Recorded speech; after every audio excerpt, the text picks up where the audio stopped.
राम मंदिर सोहळ्यासाठी मुंबईमधील जवळपास 350 व्हीव्हीआयपींना निमंत्रण देण्यात आलेलं आहे। उद्धव ठाकरे आणि राज ठाकरेंना निमंत्रण पाठवणार असल्याची सुद्धा आता माहिती मिळते। गेल्या काही दिवसांपासून उद्धव ठाकरे यांना निमंत्रण मिळणार का अशी चर्चा सुरू होती, परंतु त्यांना सुद्धा निमंत्रण मिळणार असल्याची माहिती सध्या तरी मिळते। वेदांत नेब या संदर्भातले अपडेट देतील। वेदांत,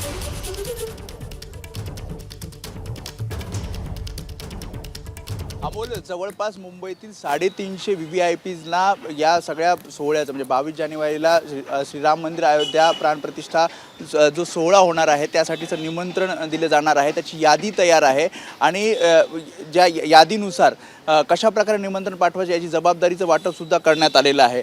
यामध्ये सर्व पक्षप्रमुख, पक्षाचे राजकीय पक्षाचे अध्यक्ष, त्यासोबतच मुंबईतील संत महंत, इतकंच नाही तर काही सेलिब्रिटीज ज्यामध्ये खेळाडू असतील, सिने कलाकार असतील, सिनेसृष्टीतील कलावंत, त्यासोबतच इतर जे काही महत्त्वाचे सेलिब्रिटीज, उद्योजक यांचीही 350 जणांची यादी आहे आणि त्यांना आता निमंत्रण पाठवायला सुद्धा सुरुवात केली गेली आहे।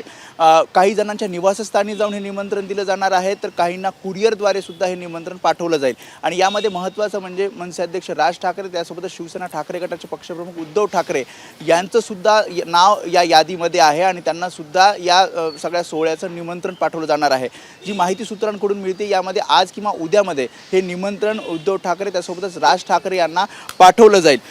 प्रचारक म्हणून काही जबाबदाऱ्या सुद्धा देण्यात आलेल्या आहेत आणि त्यानुसार हे निमंत्रण पाठवण्याचे जे काम आहे ते सुरू केलेलं आहे। त्यामुळे सगळ्यात महत्त्वाचं म्हणजे या 350 मध्ये अनेक महत्त्वाचे सेलिब्रिटीज, पक्षप्रमुख, त्यासोबतच पक्षाध्यक्ष असणार आहेत आणि या सगळ्यांना निमंत्रण देऊन खास या सोहळ्यासाठी निमंत्रित केलं जाणार आहे।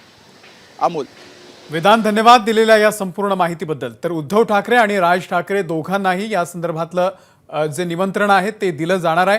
मुंबईमधल्या जवळपास 350 सेलिब्रिटींना, काही नेत्यांना, खेळाडूंना आणि सिने कलाकारांना सुद्धा या संदर्भातलं जे निमंत्रण आहे ते उद्यापर्यंत दिलं जाईल असं बोललं जात आहे। एबीपी माझा, उघडा डोळे बघा नीट।